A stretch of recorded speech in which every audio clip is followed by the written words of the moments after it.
Gloria a quien vive. Gracias, Cristian, que el Señor le bendiga, hermano. Pongámonos en pie, por favor. Los ministros de alabanza suben acá un segundo, por favor. No pierda la comunión, hermano.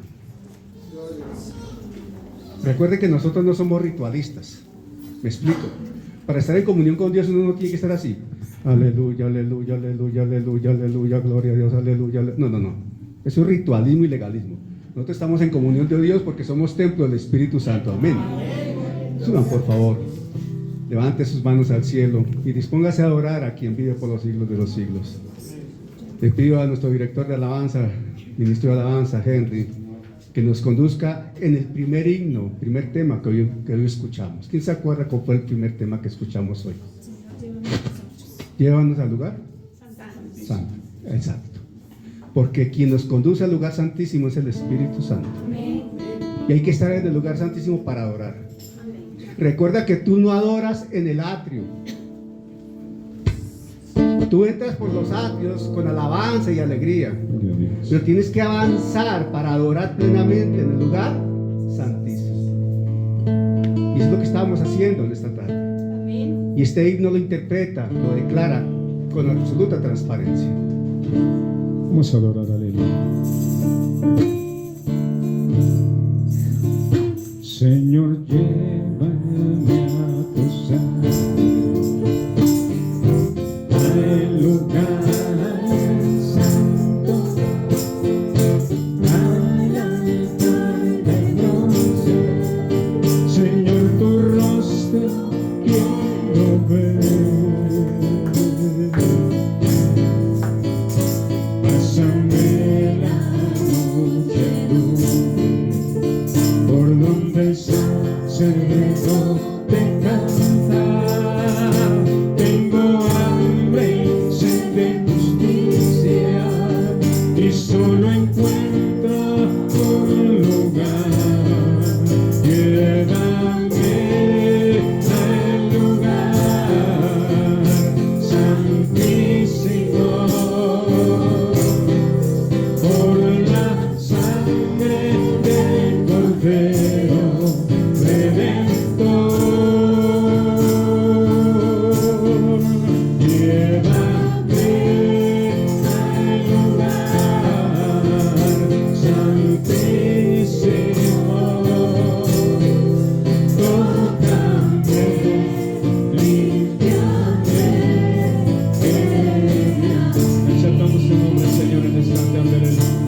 su nombre, Señor.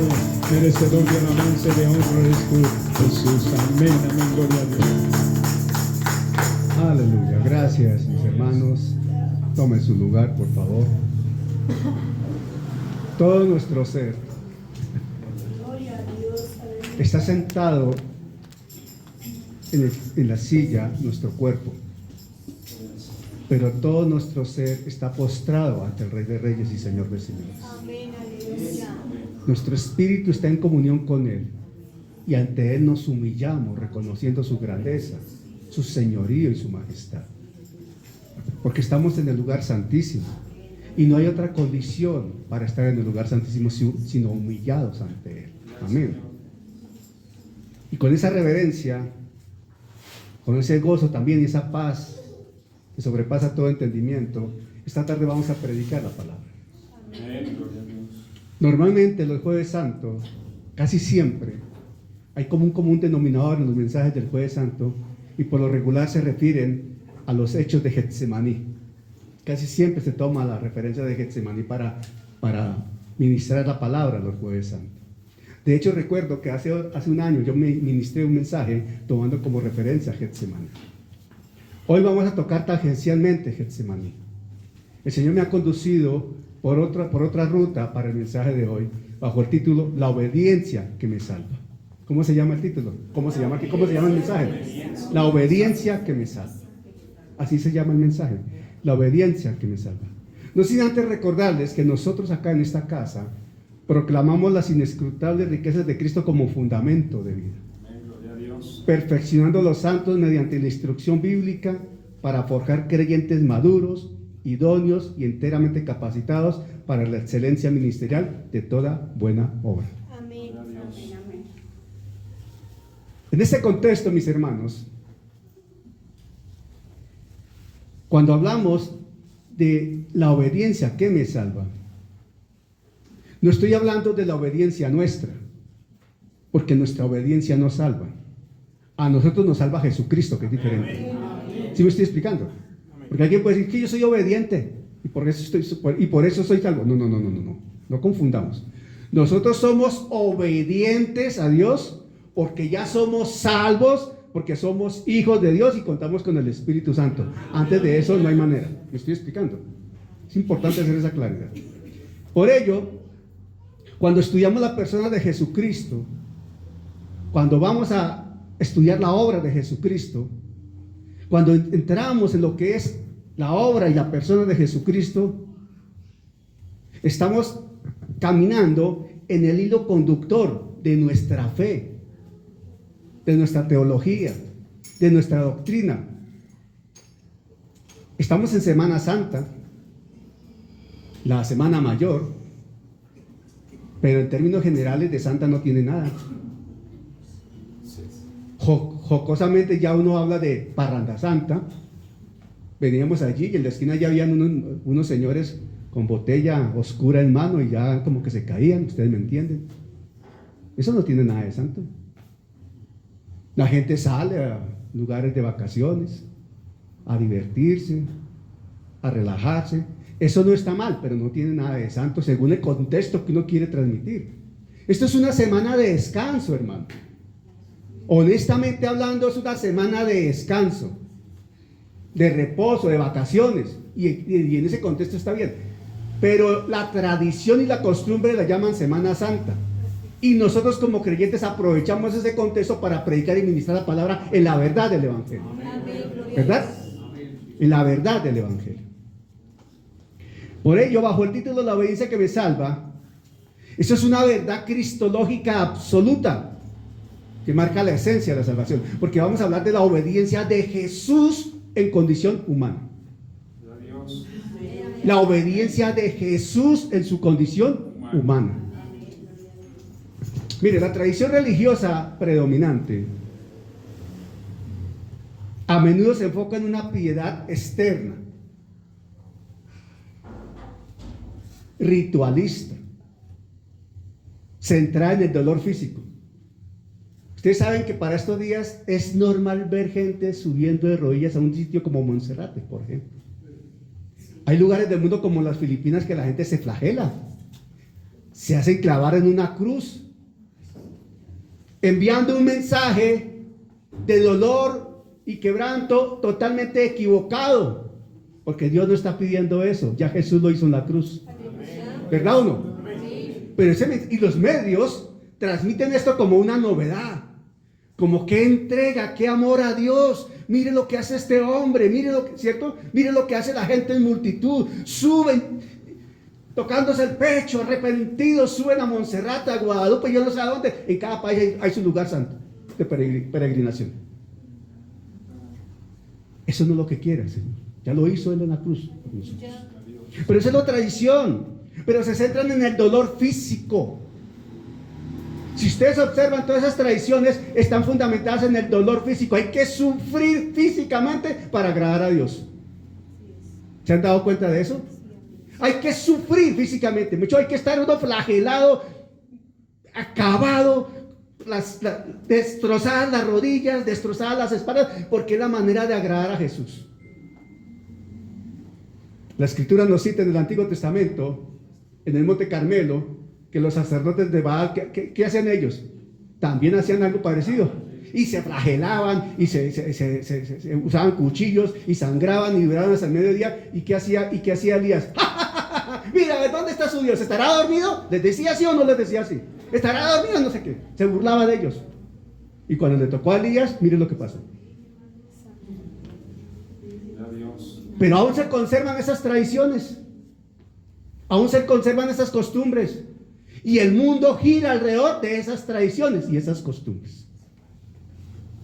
El Evangelio de la Gracia nos llama a contemplar la obra sustitutiva de Jesucristo.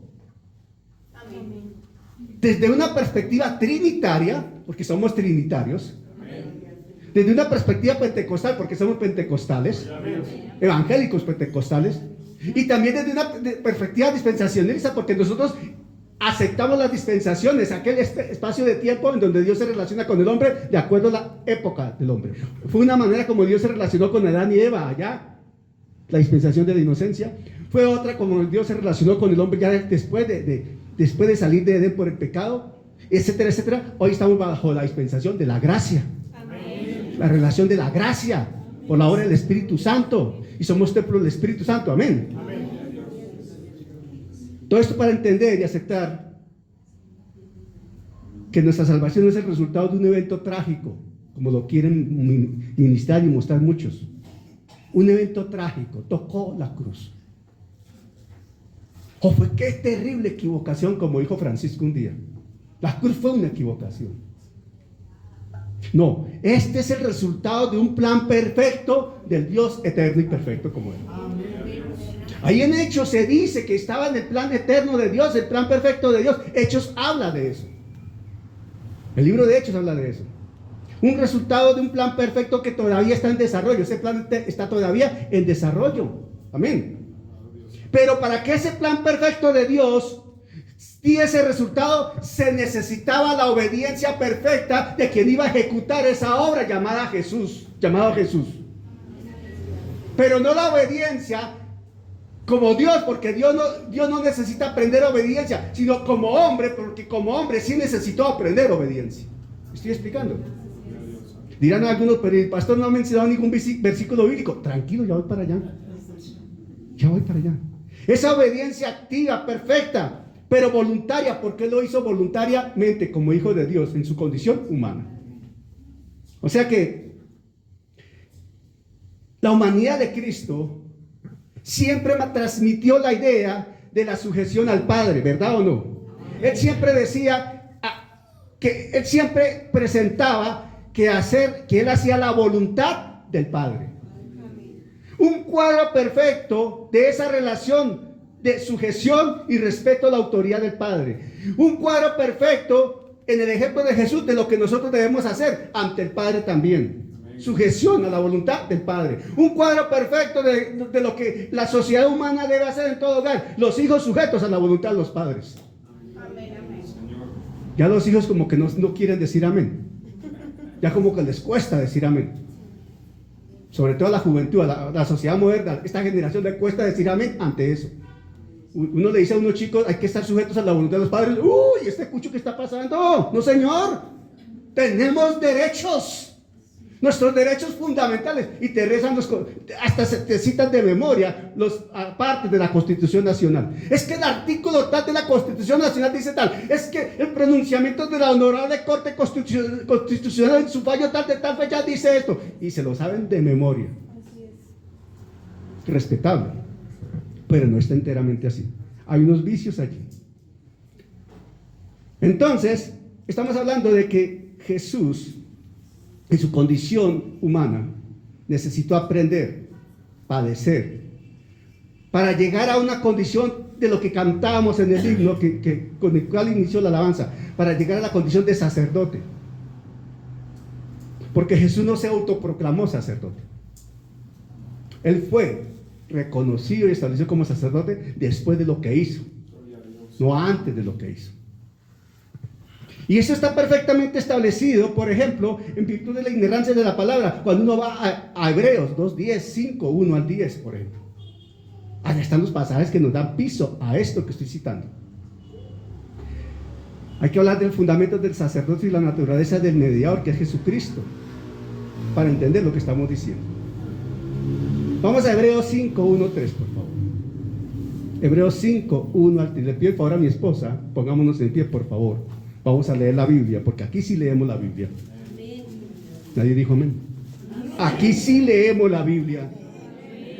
Y estudiamos la Biblia. Y el fundamento de nuestra vida es la Biblia. Y en Hebreos 5, 1 a 3, mi esposa, la pastora Elizabeth, va a leerlo y va a orar, porque ese es el fundamento bíblico que hoy vamos a trabajar. Amén. Amén. Gloria a Dios. ¿Estamos allí todos?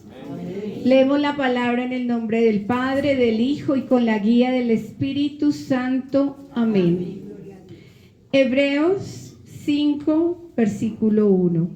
Porque todo sumo sacerdote, tomado de entre los hombres, es constituido a favor de los hombres en lo que a Dios se refiere, para que presente ofrendas y sacrificios por los pecados, para que se muestre paciente con los ignorantes y extraviados, puesto que Él también está rodeado de debilidad, y por causa de ello debe ofrecer por los pecados, tanto por sí mismo como también por el pueblo. Señor, te damos gracias porque tú nos diste el mejor sumo sacerdote, aquel Señor que pasó por una muerte, porque fue crucificado, padeció, murió, fue sepultado, estuvo 3 días en lo más profundo de la tierra, pero de allí tú lo sacaste, Señor, y lo has sentado en lugares celestiales. Hoy la tumba está vacía, Señor. Te damos gracias, Señor, porque todo esto tú lo hiciste por amor. En esta tarde, Señor, yo te pido que coloques espíritu de sabiduría e inteligencia espiritual en cada uno de nosotros. Señor, que haya una palabra rema, palabra revelada en nuestras vidas. Señor, tú sabes de qué tenemos necesidad.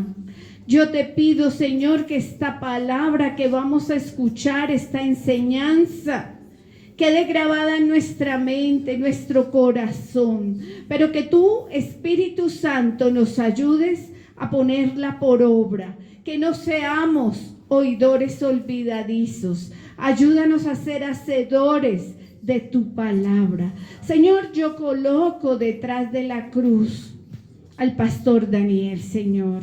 Pasa un carbón encendido por sus labios, Señor, y que él no hable de lo suyo, sino de lo que tú le has enviado a hablar. Toda la gloria es para ti, Padre Celestial, y te hemos orado en el nombre poderoso de tu Hijo Jesús. Amén y amén. Siéntese, por favor. Siéntese, por favor. Ahora sí. Bueno, Para los que están tomando la extensión de Hebreos los miércoles, que ya pasamos por el capítulo 5 hace tiempo, esto es un agregado a lo que se estudió en su momento del capítulo 5 de Hebreos. No es lo mismo, es una extensión a eso. Y acá vamos a empezar por citar que hay unos requisitos del sumo sacerdote desde la perspectiva humana que está planteando el autor de Hebreos. Y si lo plantea el autor de Hebreos, por silogismo, lo está planteando Dios. Amén. Dios está hablando ahí. Porque claramente dice en Hebreos 5:1, porque todo sumo sacerdote tomado de entre los hombres. Está hablando de la condición humana. Y está haciendo referencia también a lo que se planteaba en el Antiguo Testamento, en el contexto levítico. Y los que estuvieron conectados anoche en clase, hicimos un paralelo entre lo que es ese sacerdocio levítico, lo que es el sacerdocio de Jesús, y cómo con Melquisedec hay una proyección de la que es el sacerdocio superior de Jesucristo. ¿Se acuerdan de eso? Ok, fue una clase bien interesante. Entonces el autor de Hebreos comienza su exposición definiendo la esencia del sumo sacerdocio, como unas condiciones, unas características. Y aquí hay una necesidad de orden humano, antropológico, del hombre como tal. Porque estamos en condición humana y Dios sabe que estamos en condición humana. Y presenta un mediador de orden humano. De orden humano. Dios sabe lo que tenemos necesidad y Dios sabe cómo aprendemos mejor, cómo entendemos mejor, cómo comprendemos mejor. Total. Y ahí se presenta la condición humana. La frase griega de donde se traduce tomado de entre los hombres. En el original griego, esa expresión traducida tomado de entre los hombres, subraya que la selección del sacerdote no ocurre en un contexto de vacío espiritual. O sea, no es al azar, porque salió, porque toca, porque conviene, porque me cae bien. No, hay un propósito divino. Propósito divino, porque nace del corazón de Dios ante una necesidad de una sociedad humana caída. Y Dios empieza a trabajar ahí. ¿Me estoy explicando? Dios empieza a trabajar ahí. Alguien dirá, pero ¿esto qué tiene que ver con el Jueves Santo? Espere, tranquilo, hermano, tranquilo. Y aquí también presenta el autor de Hebreos que ese sacerdocio tiene un propósito dual. Porque ahí dice, para que presente ofrendas y sacrificios por los pecados. ¿Verdad? El sacerdote, ¿qué hacía? Entraba y presentaba sacrificios por dos tipos de pecados. Por los personales y por los del pueblo, ¿verdad o no? Pero tenía que hacerlo una vez y para siempre quedó suprimido. Tenía que hacer una y otra vez, una y otra vez, una y otra vez, y repite y repite. Era un ciclo repetitivo, ¿verdad? Ok. Ahí se nota una imagen de lo que es una acción de acercamiento deliberado a la santidad de Dios, al amparo de Dios. ¿De quién? Del pecador. El pecador siempre necesita acudir a Dios. No los escuché muy convencidos. El pecador necesita acudir a Dios.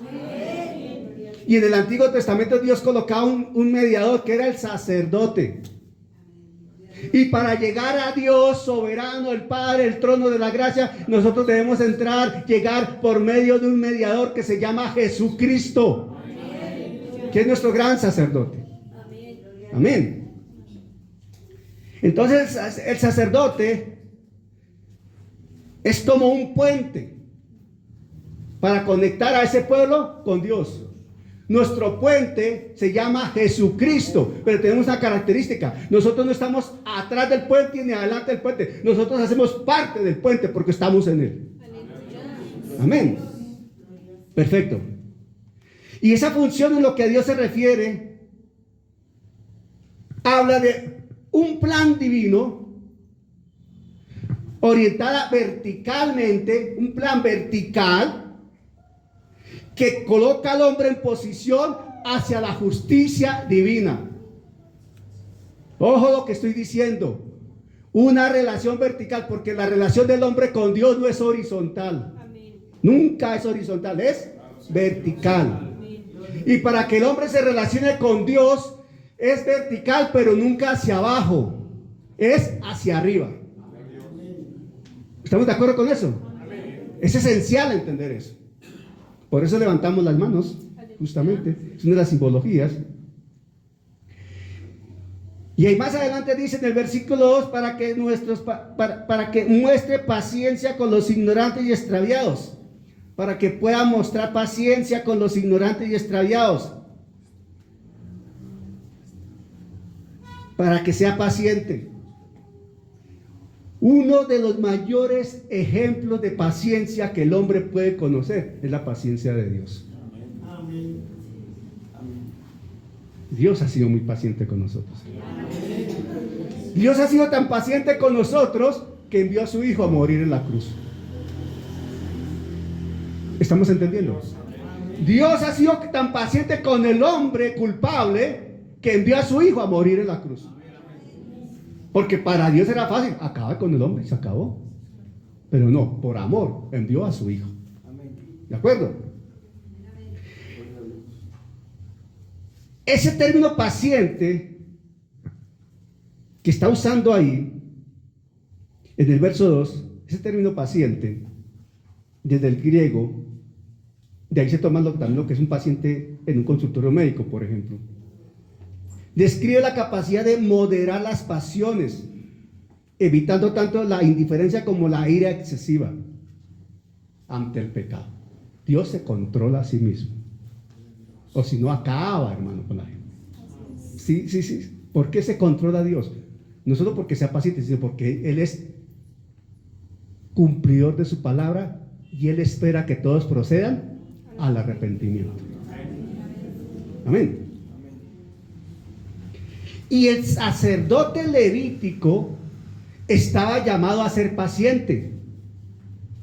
Y nosotros como creyentes estamos llamados a ser pacientes. ¿Por qué? Porque está en nosotros el amor de Dios.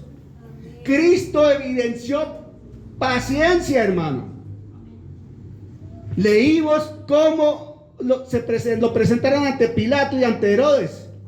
Y la escritura misma dice proféticamente desde Isaías, y se confirmó, y está registrado en los evangelios, que él no chistó nada, él no protestó, él no dijo: ¿acaso tú no sabes quién soy yo, Pilatos?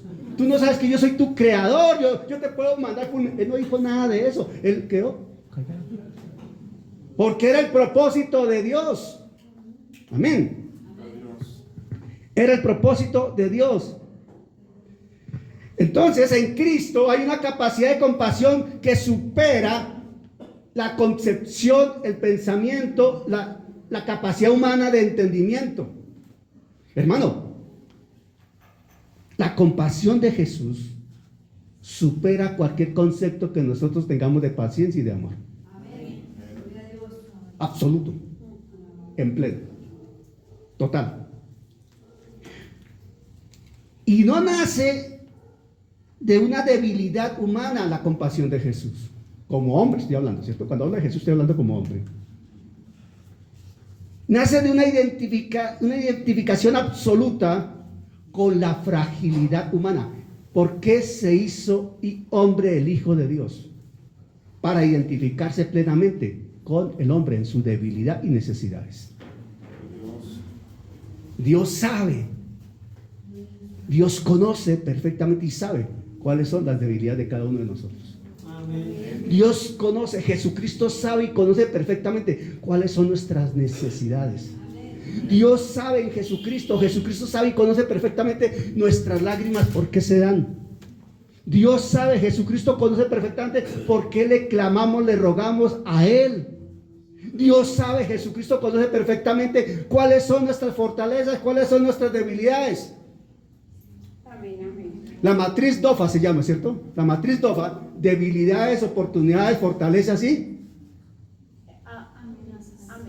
¿y la E de qué? Amenazas. Entonces, la D es de debilidades, la O de oportunidades, la F de DOFA, la F de fortalezas y la A amenazas. La matriz DOFA se usa mucho en administración, en planeación, en evaluación, todo eso. Pues Jesucristo sí que conoce la matriz dofa de nosotros, hermano. Él la tiene perfectamente definida. Y si uno quisiera ser honesto, y les dejo esta tarea, mejor dicho, para el que la quiera tomar, haga, a ver cómo le va. Y después me cuente en privado cómo le va. Váyase esta tarde a la casa, llegue y llore y aplique una matriz dofa a su persona. Señor, ¿cuáles son mis debilidades? Señor, ¿cuáles son mis oportunidades? Señor, ¿cuáles son mis fortalezas? Señor, ¿cuáles son mis amenazas? Desde la perspectiva de Él, y que te las revele. A ver si coinciden con las que tú tienes en tu corazón de carne, en tus anhelos de hombre y mujer, en tus propósitos respetables de condición humana. Te garantizo que no van a ser los mismos. En ese orden de ideas, el autor de Hebreos avanza y a partir del verso 4 al 6 habla de la legitimidad de ese llamado divino. La legitimidad del llamado divino. ¿Por qué? Porque quien tiene un sacerdocio tiene un nivel de autoridad. Amén, gloria a Dios. Por eso a los hombres se nos dice que somos los sacerdotes de nuestro hogar. Hay un nivel de autoridad. Pero ese nivel de autoridad no es por dinero. Ese nivel de autoridad no es por estatura, porque mido 1,80 y peso 90 kilos. Ese nivel de autoridad no es porque hablo duro. Ese nivel de autoridad no es porque soy bonito. Rubio, 1,80, ojos verdes y trabajo en Hollywood. No, olvídese de eso. Ese nivel de autoridad es de orden espiritual, porque Dios ha delegado a nosotros una autoridad de orden espiritual. Número 1. Pero cada creyente tiene también un sacerdocio como creyente, que es una autoridad dada por Dios, y donde haya un creyente hay una autoridad establecida por Dios, de orden espiritual. Evalúe su propia experiencia como creyente, donde esté. Si usted es un creyente vehemente, respetuoso, entregado a la voluntad de Dios, consagrado a la palabra, temeroso de Dios, lleno del Espíritu Santo, evalúe si no es verdad que donde quiera que usted esté, las cosas son diferentes a lo que sucede en el resto de la empresa, en el resto de la ciudad, del lugar donde usted estuvo. Hay algo diferente ahí.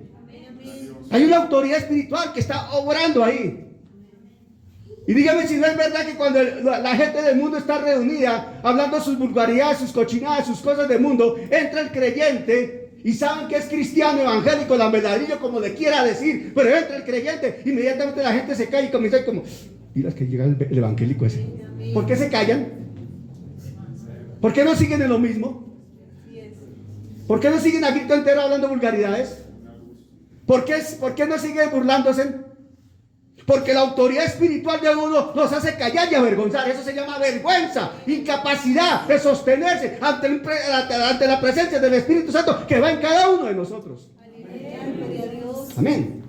Esa es autoridad sacerdotal que Dios nos ha dado. Entonces cada creyente tiene una legitimidad del llamado, y aquí habla el autor de Hebreos que hay una legitimidad del llamado sacerdotal.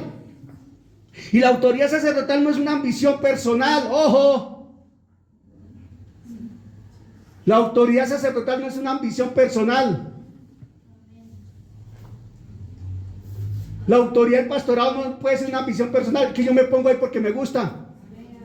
A mí personalmente un hombre no le puede prometer a otro hombre pastorado.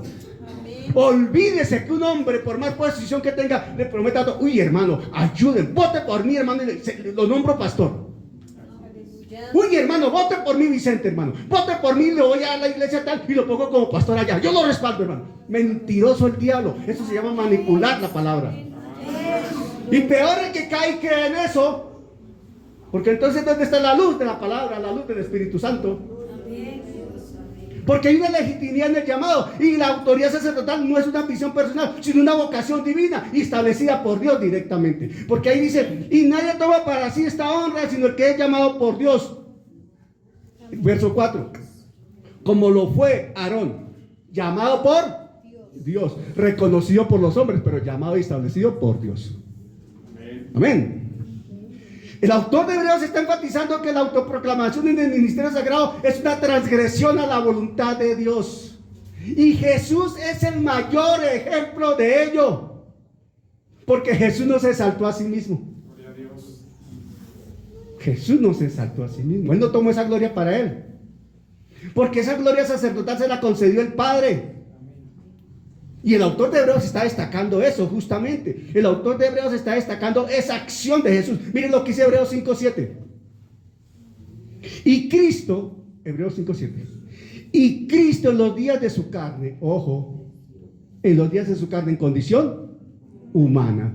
Y Cristo en los días de su carne, ofreciendo ruegas y súplicas con gran clamor y lágrimas al que le podía librar de la muerte, fue oído a causa de su temor reverente. Él le tenía reverencia, o sea, respetaba al Padre y él no se abrogó a sí mismo ningún crédito de esa naturaleza. Él sabía que tenía que terminar primero la tarea. ¿Te quieres graduar de abogado? Hermano, ve a la universidad, estudias y terminas todos tus cursos, tus exámenes, y un día cuando la universidad te gradúe, el Estado te reconoce como abogado, no antes. ¿O no? En la universidad, desde el primer semestre, los estudiantes de medicina le dicen doctor, ¿sí o no? Doctor, no sé qué. Es para animarlos. Y algunos se lo toman muy en serio y se sienten ya doctores. Pero tienen que cursar 5 años, 6 años, o 7 años, uno no sabe cuánto tiempo, y todas sus prácticas, su rural y todo esto, y pasar por el grado de la universidad. Y ni siquiera, y aún con el grado de la universidad y con el acta de grado, todavía no pueden ejercer formalmente hasta que tengan su matrícula profesional, la tarjeta profesional que les acredita. Yo como profesional de la topografía igual, yo voy a la universidad, me gradúo, hago esto, pero para que pueda firmar un contrato, para que pueda firmar un plano, para que pueda ejercer algo, para que pueda ejercer una interventoría, lo que sea, un diseño, lo que sea, yo necesito tener mi tarjeta profesional avalada por el Consejo Nacional Profesional de Ingeniería de Topografía. Se acabó, si no, no lo puedo. O sea, Jesús, cuando se actúa como sacerdote, es porque ya cumplió toda la tarea y él no se tomó eso para sí mismo. Entonces, ¿por qué hay hombres tan corruptos que se toman para sí mismos derechos, privilegios, si Dios no se los ha dado? Y hombres que ofrecen cargos, nombramientos, ascensos, una cosa y otra. Eso parece un partido político en campaña, hermano. Eso ofrecen de una cosa y de otra. Almuerzos, comidas, una cosa y otra. Mejor dicho, hermano,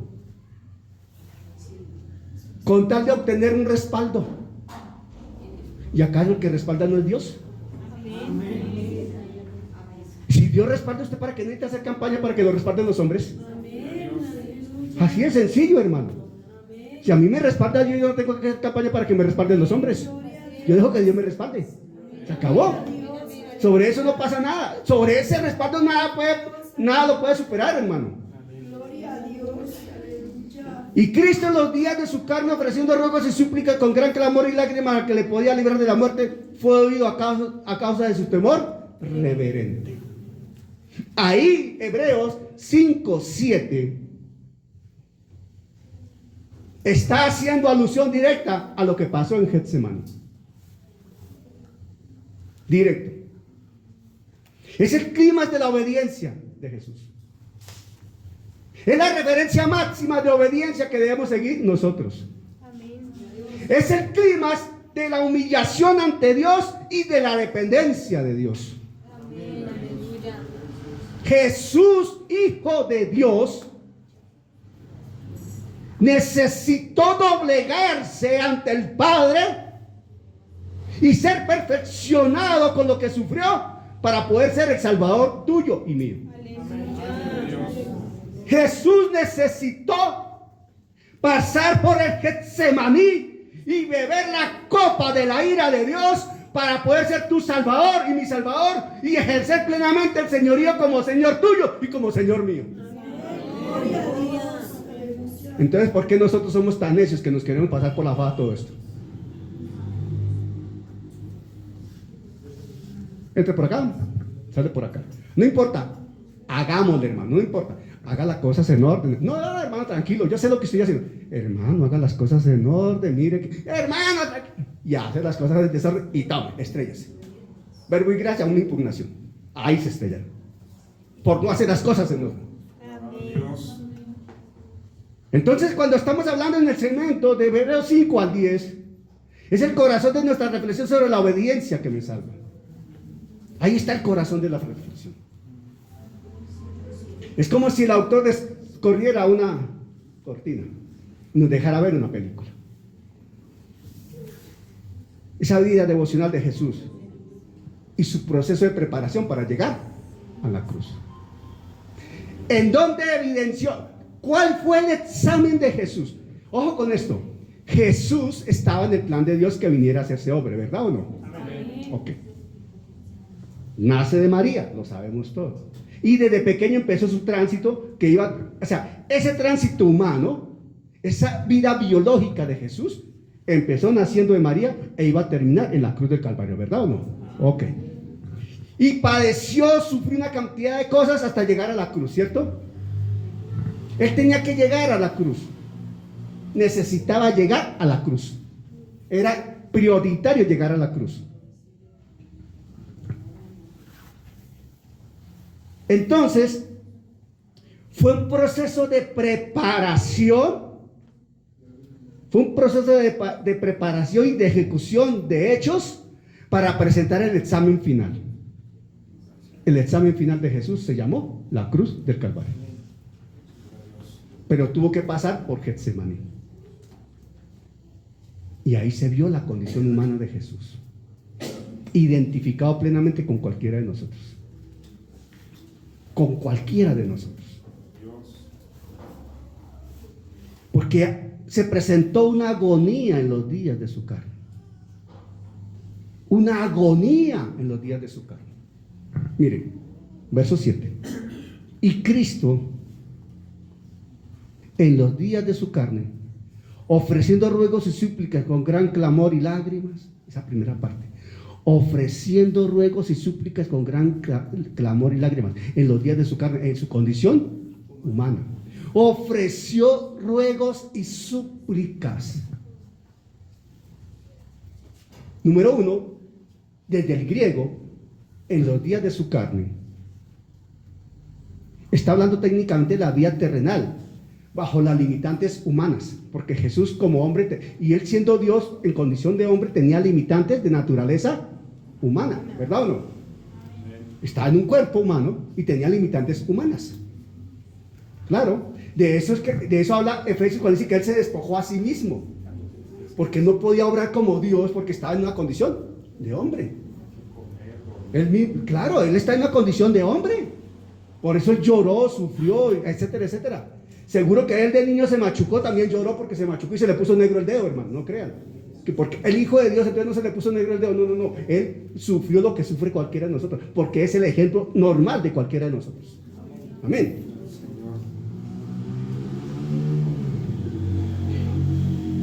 Esa frase subraya la realidad de esa encarnación que estaba planeada por Dios, totalmente. Jesús no era un fantasma. Jesús no era un fantasma. Jesús no era un semidios. No, Jesús era 100% hombre y 100% Dios.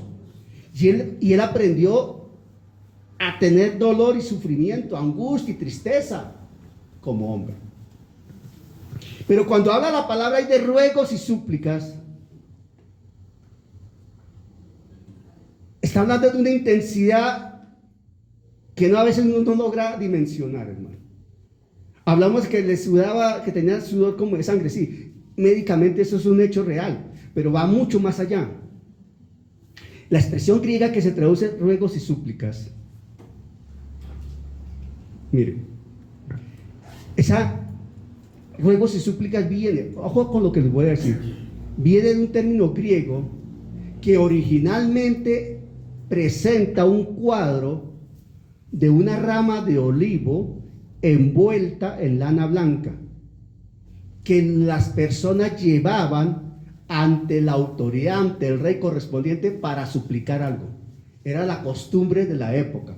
La persona que iba a presentarse ante el rey para suplicarle algo, llevaba la rama de olivo, la envolvía en esa lana blanca e iba a suplicarle al rey un favor. Esa referencia se toma para ruegos y súplicas ya en el contexto con Cristo. ¿Por qué? Por esto, Cristo, él mismo, Ojo, Jesús en su condición de hombre, pero también como Cristo en su condición de Mesías, Jesucristo como condición de Hijo de Dios, Él mismo es quien suplica. Número uno, Él mismo está suplicando. Él mismo le suplica ¿a quién? Al Padre, ¿verdad o no? Amén. Él está suplicando al Padre y se presenta con su propia vida como ofrenda. Él no lleva un ramo de olivo envuelto en lana blanca, es su propia vida como ofrenda, el cordero inmolado de Dios, la ofrenda que Dios acepta. Y no solo eso, sino que Él, en ese clamor y ruego y lágrimas, sabe que va a llegar al Padre a presentar su propia sangre ante el Padre para que admita la redención del mundo. Y ahí estabas tú y ahí estaba yo. La función del sacerdote. Pero Él también era a su vez el cordero, la ofrenda. Y el altar, la cruz. Pero tenía que pasar por un Getsemaní. Él es el suplicante, clamor y lágrimas. Ese es el Getsemaní. Porque la palabra de Mateo dice que él decía, mi alma está muy triste hasta la muerte. Dimensionemos. Él está hablando de Getsemaní y dice que mi alma está muy triste hasta la muerte.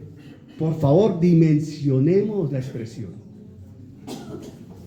A ver, ¿alguien ha estado triste hasta la muerte acá? Aquí alguno puede decir, ve hermano, yo he pasado por ahí. Que esté en un nivel de tristeza tal que yo me considere muerto por esa tristeza. No, seguro que ninguno de nosotros ha pasado por ahí. Y hemos perdido seres queridos. Hemos pasado por momentos difíciles. Hemos vivido momentos de angustia, de dolor. Hemos vivido momentos fuertes en nuestra vida, quebrantados, hemos llorado, hemos sentido dolor, angustia, tristeza, pero a que uno diga, me morí en esta, no, hasta la muerte, no.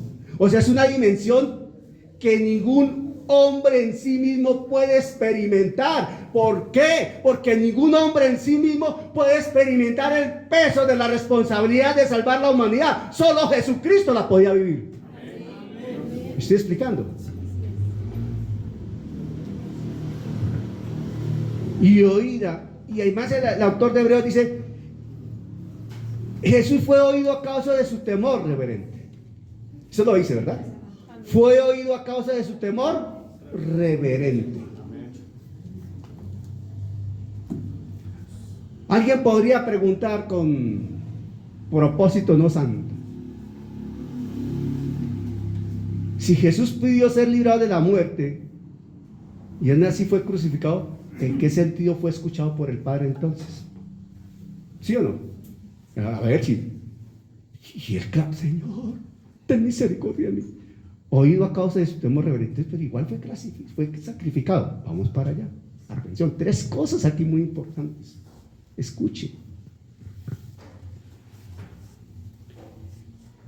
Con gran clamor y lágrimas, estoy en el 7, y Cristo en los días de su carne, ofreciendo ruegos y súplicas con gran clamor y lágrimas al que le podía librar de la muerte, fue oído a causa de su temor reverente. Fue oído a causa de tu temor reverente. La perspectiva de la liberación de la muerte. Inicialmente alguien diría, no, es que Jesús estaba pidiendo que no morir. No, Señor.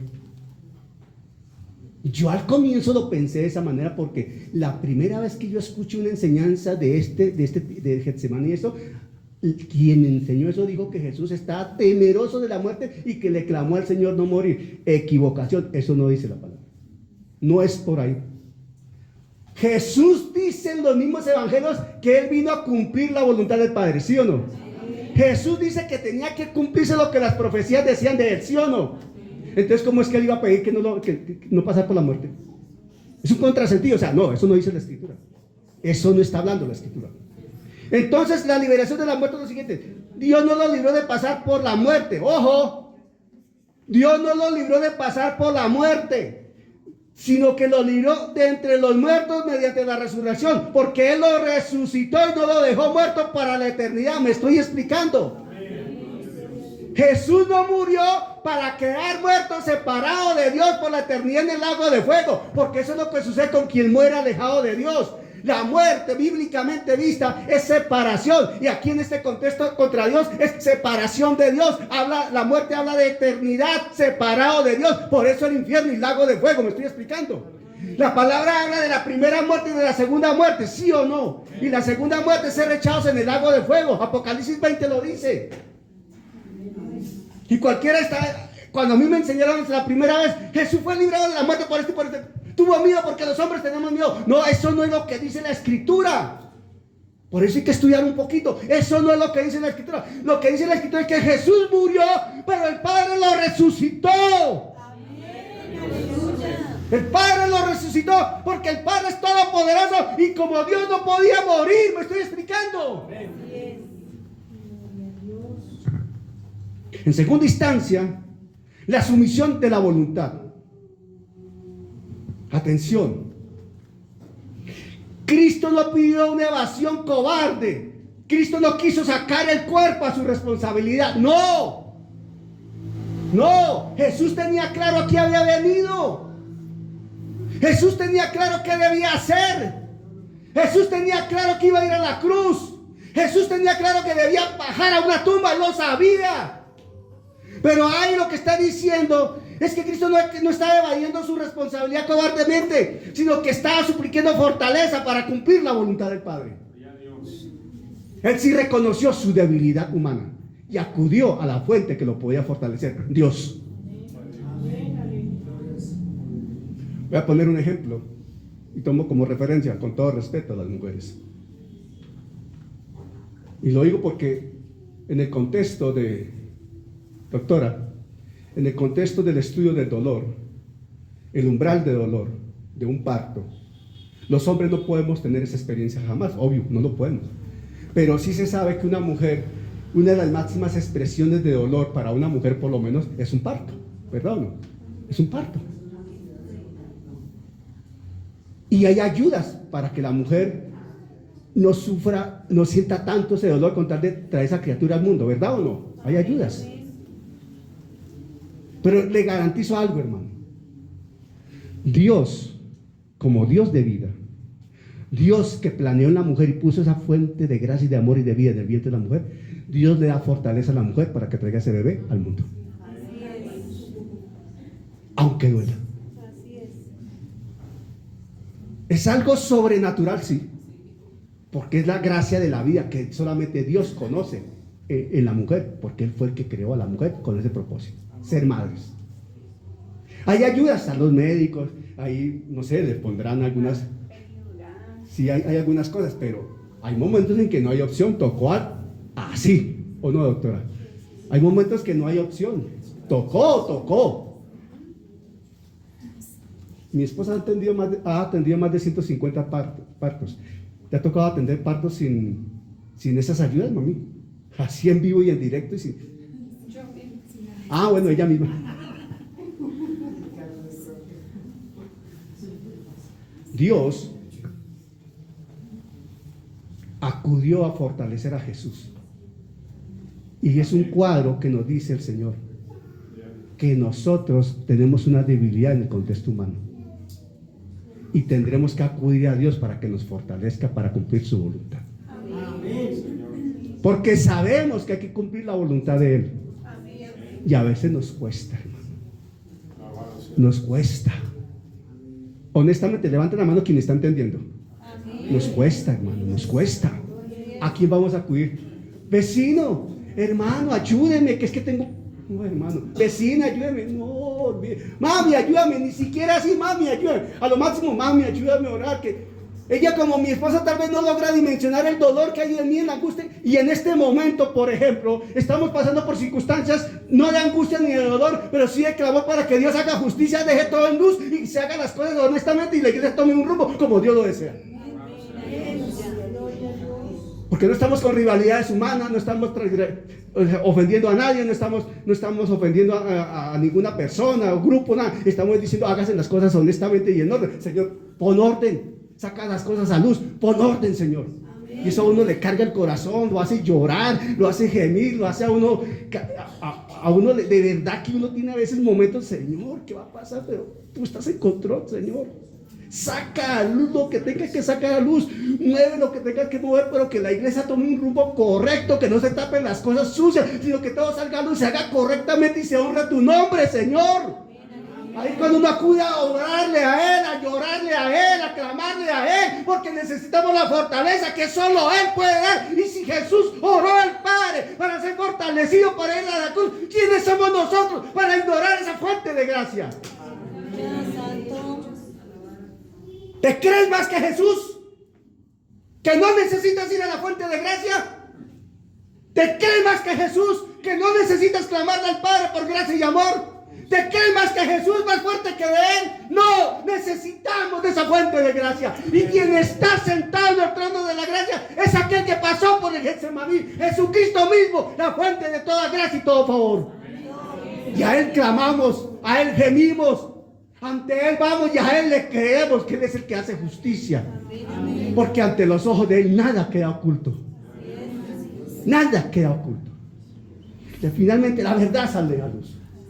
Los hombres podemos decir lo que se nos ocurra, pero la verdad Dios la saca a luz. Y entonces viene la fuerza para el sacrificio.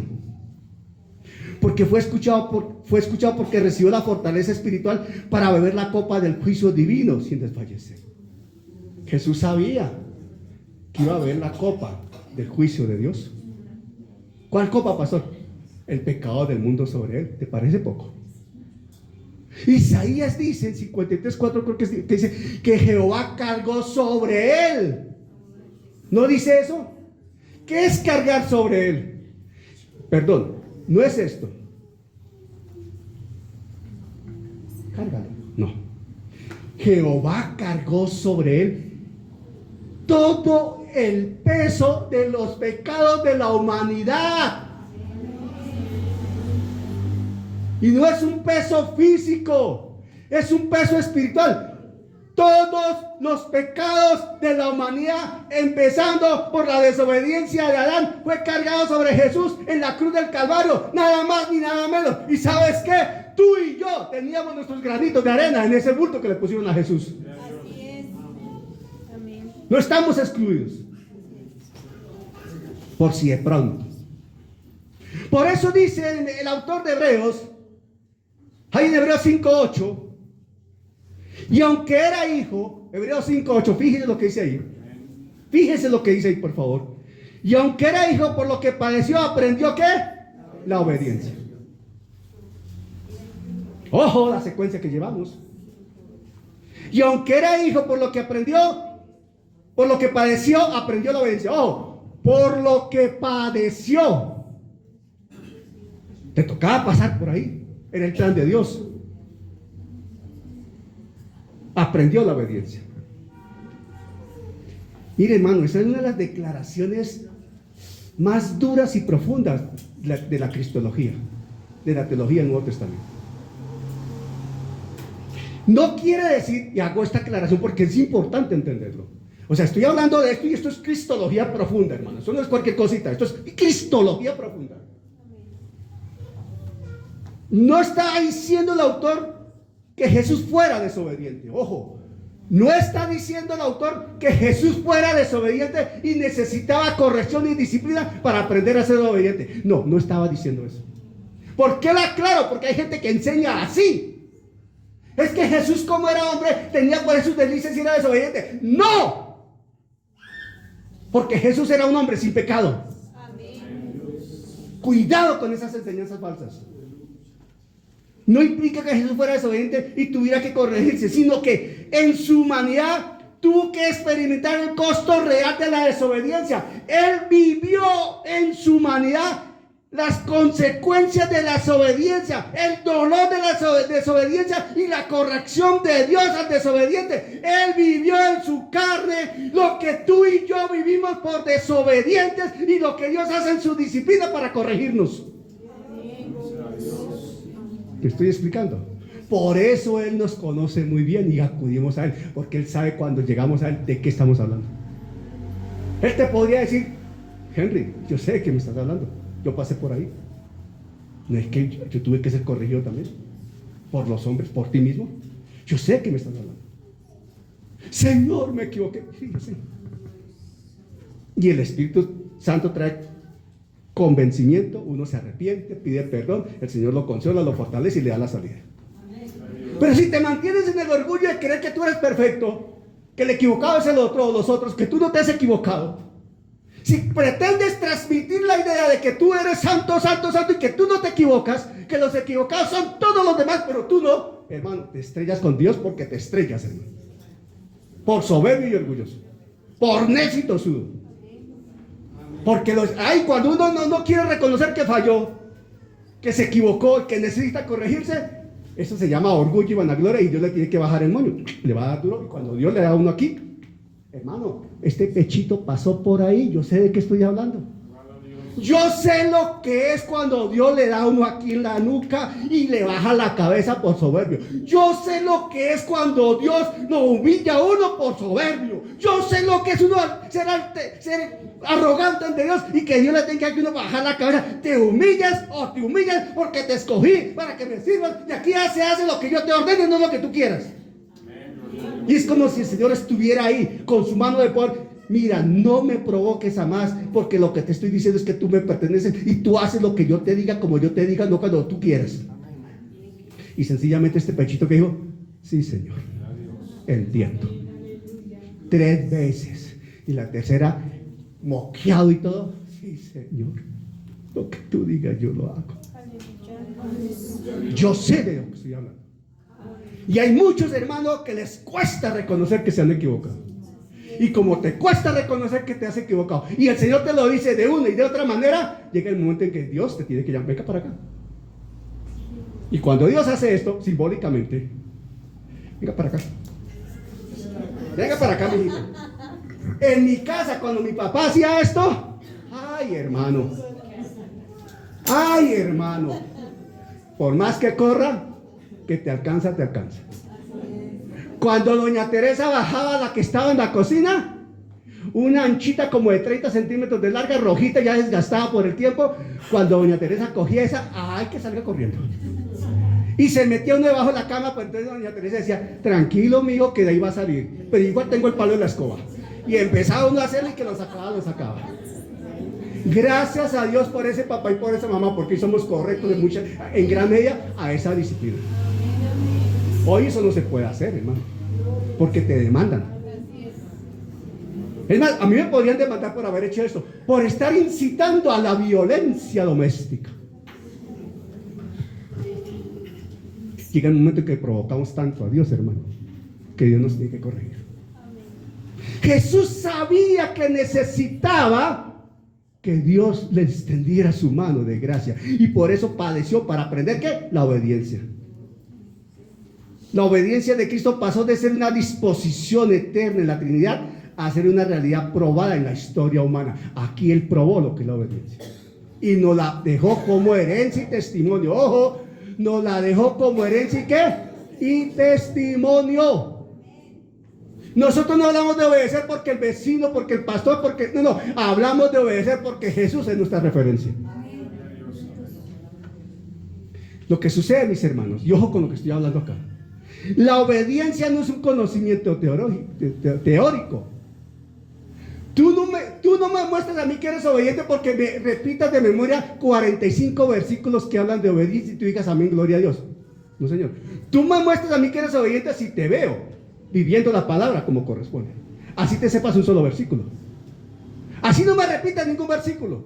Pero si te estoy viendo que obedeces a la palabra, que haces caso a lo que el Señor dice, que haces caso a lo que el Espíritu Santo direcciona, que haces caso y eres hacedor de la palabra, se acabó, eres obediente. Pero ¿qué sacamos con que repitas versículos y repitas versículos y repitas versículos y repites versículos como un archivo y repites versículos y repites versículos? Pero de esos versículos que repites tanto, ¿cuántos realmente aplicas en tu vida y evidencias con tu testimonio de vida? Y finalmente uno dice, ninguno. ¿De qué sirvió? La obediencia no es un conocimiento teórico. Se aprende en el campo de batalla de la buena fe.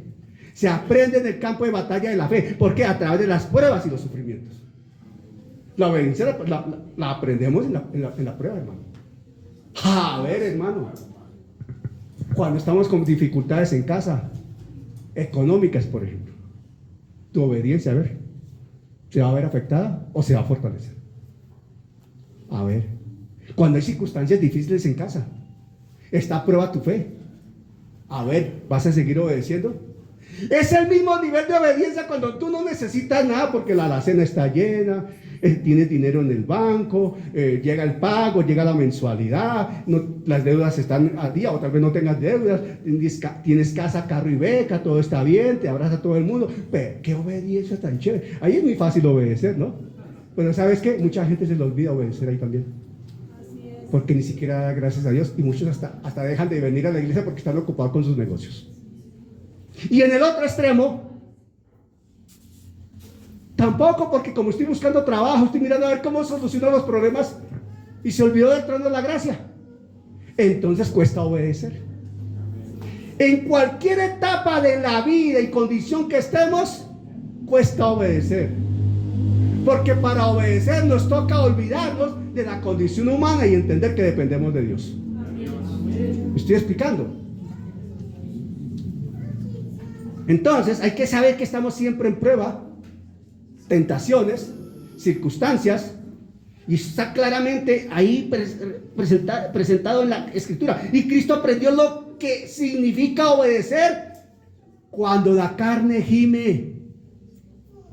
Ojo, Cristo aprendió lo que significa obedecer cuando la carne gime y el alma se estremece. ¿O qué crees? Que humanamente lo que él estaba viviendo, ¿qué era? ¿Me estoy explicando? Cuando la carne gime y el alma se estremece, hermano, estamos hablando de condiciones difíciles.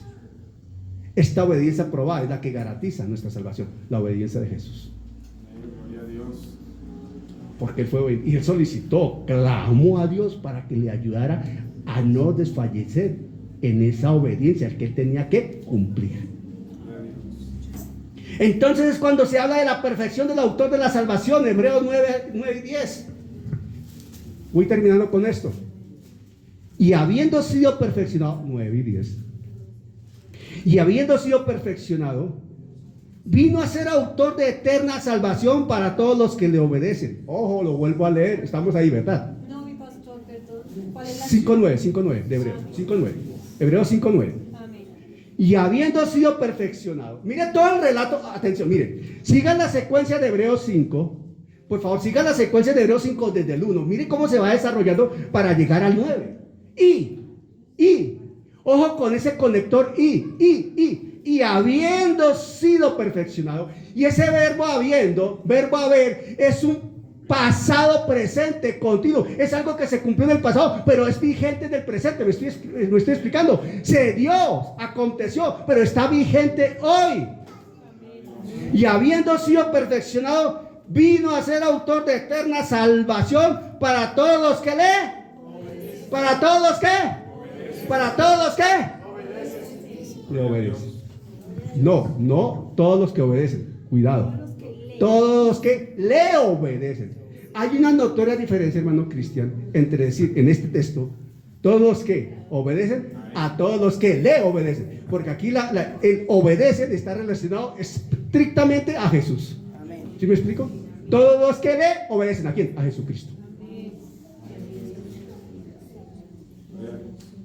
Y fue declarado por Dios sumo sacerdote según el orden de Melquisedec.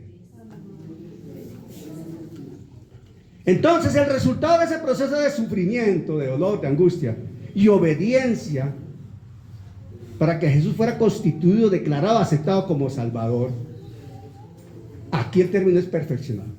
¿Qué implica eso? ¿Qué implica perfeccionado? Mire, algunos teólogos liberales, algunos teólogos muy modernos, muy liberales, y yo me aparto totalmente de ese nicho. Yo soy conservador, de verdad, yo soy más conservador. Yo no soy teólogo como tal, he estudiado algo la palabra, pero hermano, lo que yo he estudiado la palabra es mínimo, o sea, yo no soy teólogo. Algo he estudiado, pero hermano, es mínimo. Algunos teólogos muy liberales sugieren que este término, cuando habla de perfección, implica un crecimiento moral de la imperfección y va de la imperfección a la perfección. Y eso no es lo que dice la palabra. O sea, paso de la imperfección a la perfección. No, eso no es lo que dice la palabra. Desde el contexto nuestro, habla de completar, consumar, consagrar. Ojo, perfeccionado quiere decir que él fue completado, consumado y consagrado. Porque él ya de por sí era perfecto. Pero necesitaba ampliar esa revelación hacia nosotros. Completo, consumado y consagrado. Perfección vocacional. Atención. Perfección vocacional. Jesús siempre fue moralmente perfecto, ¿o no? Él no tiene tacha. Él no tiene tacha. Pero no fue un salvador perfeccionado hasta que cumplió su misión en la cruz. ¿Sí o no? Él tenía que ir a la cruz. ¿Tan claro con eso? Pero para llegar a la cruz tenía que pasar por Getsemaní, superar esa instancia y pasar a la cruz. Necesitaba pasar por la cruz. Ahí se dio la perfección. Una mujer es madre no porque esté embarazada. Una mujer es madre cuando da a luz. Mientras tanto está embarazada. ¿O no? Y más aún, una mujer no se hace madre porque dio a luz. Una mujer se hace madre porque cuida a sus hijos y los ve crecer a través de la vida. Y una mujer día a día irá perfeccionando su condición de madre. Porque cada día algo más como madre actúa. Ustedes, las mujeres mayores que tienen hijas ya casadas, que tienen nietos hasta bisnietos, como madres, es que mi hija tiene 45, yo tengo 70, no importa. Pero eres la mamá y día a día algo aportas, algo aprendes, algo le dices, le jalas la oreja, la felicitas, algo le enseñas, ¿o no? Porque nunca dejarás de ser mamá. Nunca dejaremos de ser papá.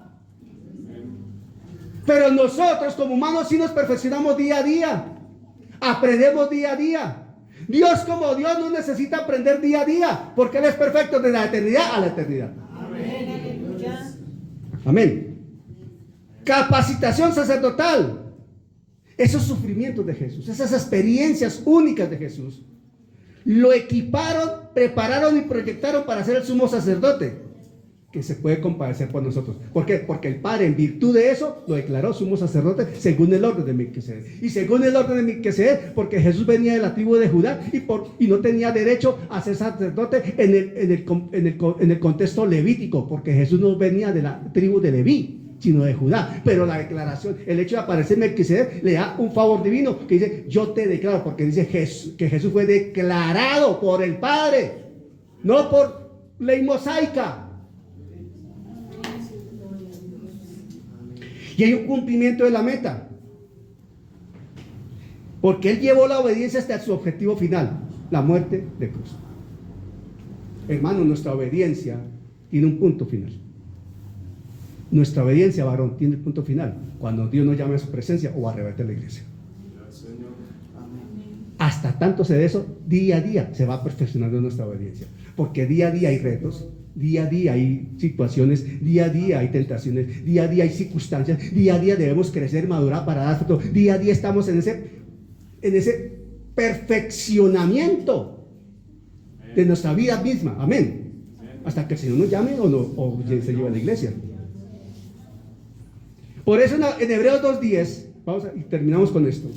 Hebreos 2.10, el autor amplía lo que estamos diciendo. Hebreos 2.10, miren lo que dice Hebreos 2.10. Hebreos 2.10. Hebreos 2.10 dice, ¿estamos ahí? Amén. Mire cómo dice ahí, porque convenía. Ojo con la palabra convenía.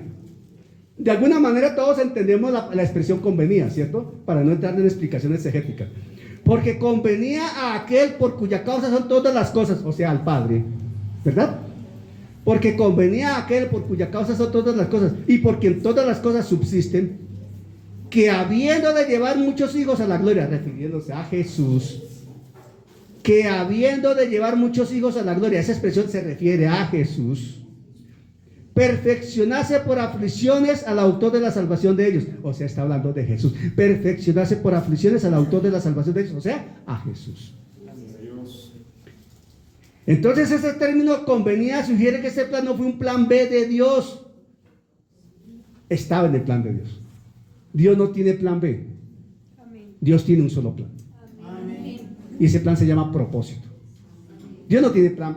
No, es que Dios lo sorprende. Entonces, como Dios es Dios, entonces plan B, plan C. No, hermano, si te han enseñado eso mal. A mí me lo enseñaron también alguna vez así. Es que Dios es tan poderoso, tan recursivo que tiene plan A, plan B. Amén, amén. Hermano, yo estaba aprendiendo y me enseñaron así. ¡No! Ahora yo sé que Dios tiene un solo plan, un solo propósito. Y lo tiene bien trazado desde la eternidad hasta la eternidad y listo. Y Él lo cumple. Amén. Hermanos, entendamos esto, ya terminando. Lo que está escrito en la Escritura, bueno, como para enfatizar, aunque no es que no se escucha bien lo que está escrito en la Escritura, porque alguien escribió lo que está escrito en la Escritura. No. Lo que está registrado en la Escritura, que ya es mejor, gramaticalmente ya está mejor. Lo que está registrado en la Escritura nos está diciendo algo, nos está recordando algo hoy. No nos reunimos por tradición, un jueves santo. No nos reunimos por costumbre, un jueves santo. No nos reunimos porque no tengamos nada más que hacer, un jueves santo. Nos reunimos porque estamos honrando un hecho cierto de la obra de Jesús. Él pasó por un Getsemaní. Él superó pruebas y circunstancias para que tú y yo estemos hoy aquí honrándolo a Él, recordando ese hecho. Y ante todo para que nosotros sepamos y afiancemos y definitivamente nos fortalezcamos y tengamos presente que Jesús es nuestro ejemplo y que debemos obedecer lo que Él dice. Por encima de conveniencias de hombres, por encima de propuestas humanas, por encima de promesas de hombres, por más amigos, hermanos que sean. No, lo que Dios dice, Dios dice. Y lo que Dios ordena, Dios ordena. Y nosotros sencillamente obramos según la voluntad perfecta de Dios. Aleluya. Amén, gloria a Dios. Quiero, antes de orar, leer Hebreos 5, 8 al 10. En versión, traducción, lenguaje actual. Aunque Él era hijo de Dios, por medio del sufrimiento, aprendió lo que significa obedecer siempre a Dios. Así, una vez que Cristo hizo todo lo que Dios le mandó, se convirtió en el Salvador que da vida eterna a todos los que le obedecen. Que da vida eterna a todos los que le obedecen. Por eso Dios también lo nombró jefe de sacerdotes como Melquisedec. Obediencia. Tú y yo tenemos que perfeccionar esa obediencia. Tú y yo tenemos que ir por esta vida cristiana, transitando por la senda antigua, sin apartarnos ni a izquierda ni a derecha, permaneciendo en el camino con los ojos puestos en Jesús, el autor y consumador de la vida. Perfeccionándonos, dice la palabra que Él nos lleva de gloria en gloria, que su Santo Espíritu nos guía a toda verdad. Ponte sobre tus pies. Señor, te damos gracias por tu palabra. Señor, sabemos que ella nunca vuelve vacía y cumple el propósito por el cual ha sido enviada. Pero también sabemos, como dice Números 23:19, que tú no eres hombre para que mientas, ni hijo de hombre para que te arrepientas, porque lo que tú dices se hace y lo que tú hablas se ejecuta. Señor, en esta tarde, Señor, hemos aprendido de una manera sencilla, Señor, el plan perfecto de Dios. Vimos cómo el Señor Jesucristo lo ejecutó, porque Él, siendo perfecto, siendo Dios, no escatimó poner su vida por cada uno de nosotros, porque Él colocó su vida para que sobre Él fueran colocados todos los pecados, toda la desobediencia que teníamos nosotros, pero Él la padeció allí en la cruz, fue crucificado, muerto, sepultado, pero tu infinita gracia, Padre Celestial, lo levantó a los 3 días, desde lo más profundo de la tierra, y lo subió al trono y lo sentó en lugares celestiales.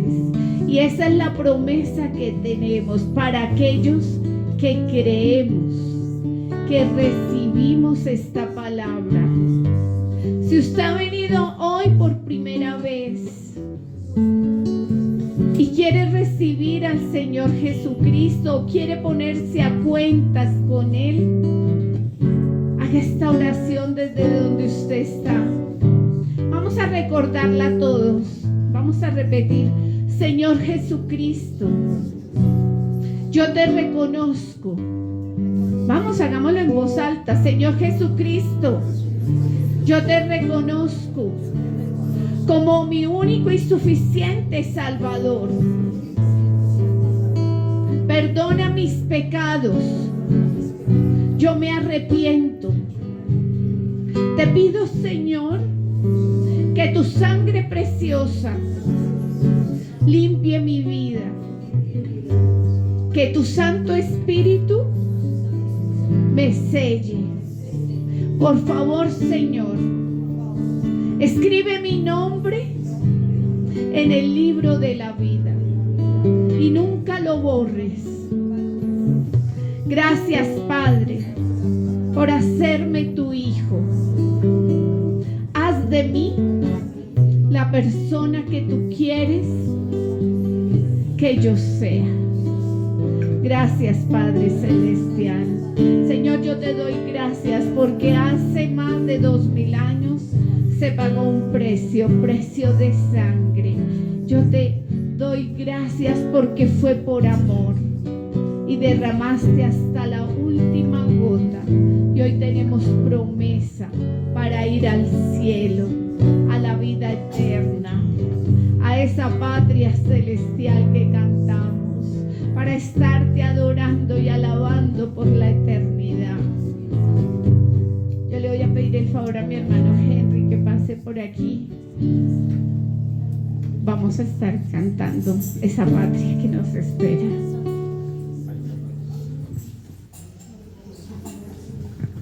Eso es lo que nos espera, lo que dice este coro. Cantémoslo con entendimiento, ministros de alabanza y de adoración. Pasen, por favor.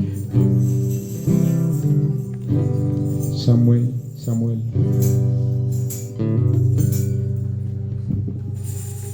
¿Cuántos están contentos en esta tarde de escuchar la palabra del Señor, el mensaje poderoso que viene a nuestras vidas, para que lo tengamos ahí, coloquemos nuestra mirada en Cristo Jesús cada día? Aleluya.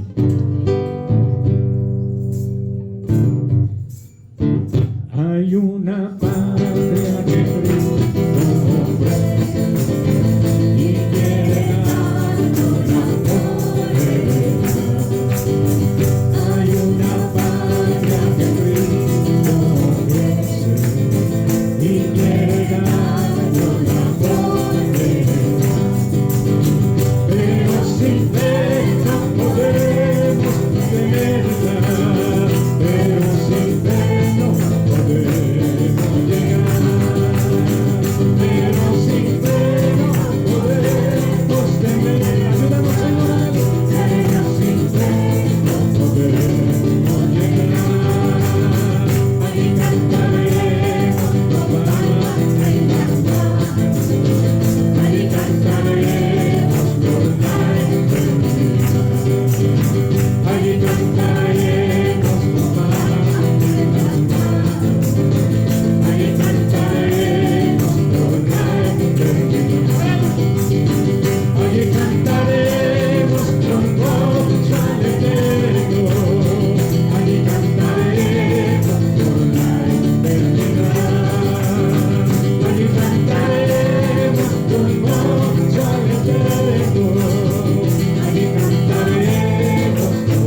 Amén. Gloria al Señor.